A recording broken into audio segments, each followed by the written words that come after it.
That'd be great.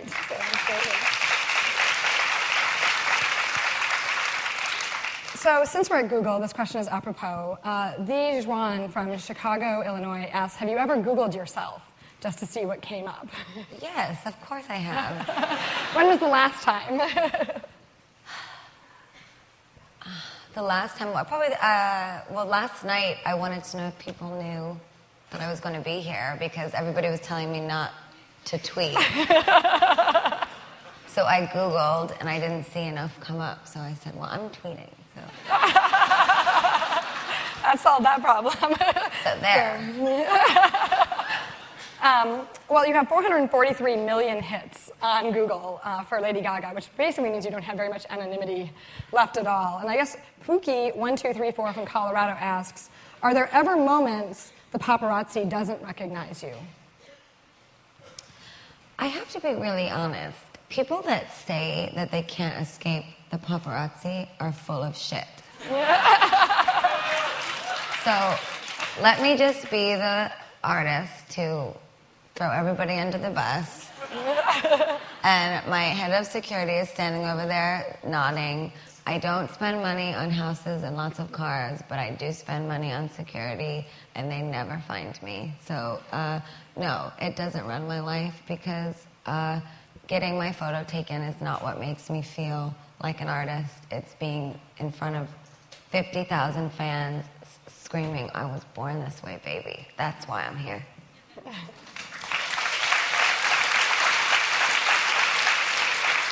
So we have another video question from PeachDog1224. As I said, the usernames are great. Peach Dog? Peach Dog, who wants to know a little bit about regrets. Hey, Mother Monster. My name is Matt.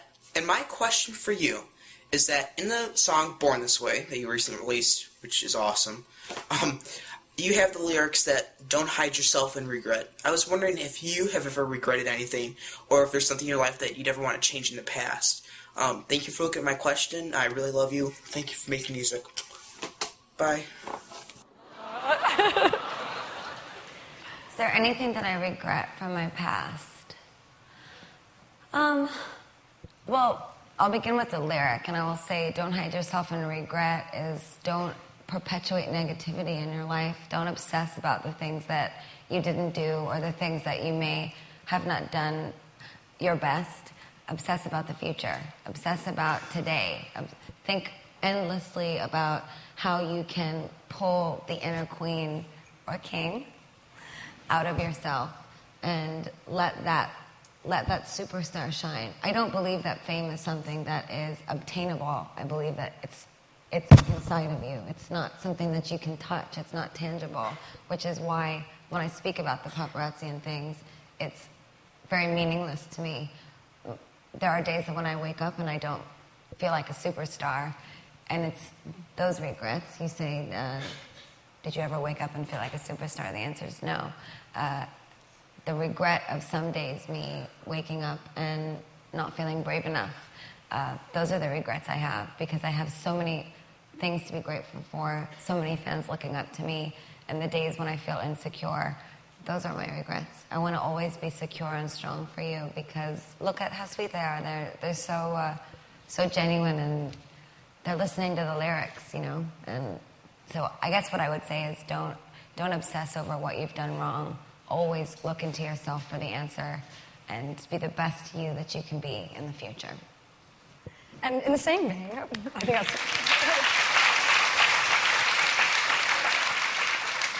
In the same vein, we have a question from Australia. What's the greatest piece of advice you've ever received? The greatest piece of advice I've ever received. It is, if you don't have any shadows, you're not standing in the light. That's beautiful. I say that to myself every day. Every single day I say that. Because I'm not a squeaky clean person.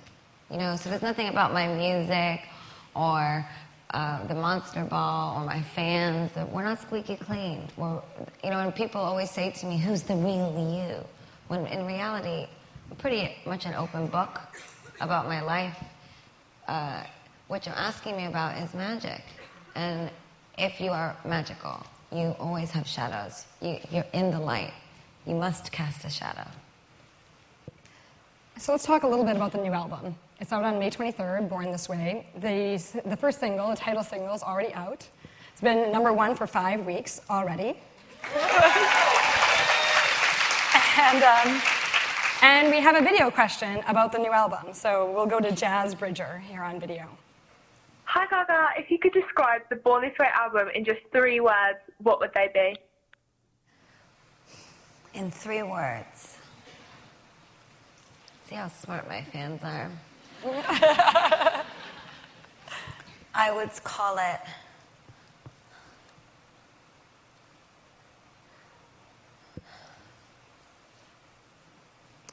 I would use it is 1 word, I suppose that avant-garde is 1 word, but I would call it avant-garde techno rock. Okay. There's a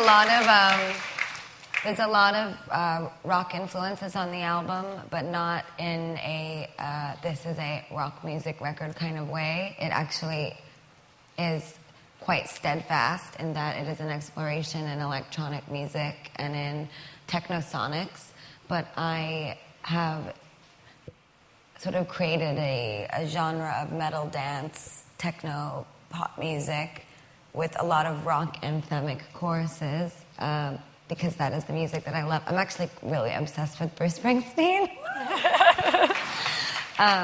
My father used to play Bruce Springsteen records for me all the time when I was a kid, and he was blue collar America.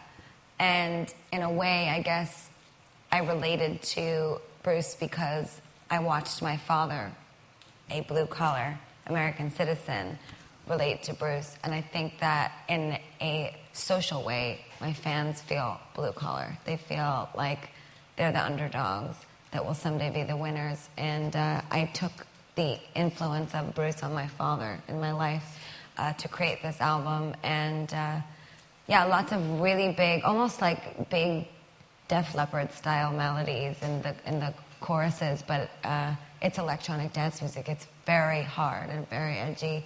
And I'm very excited for you to hear it.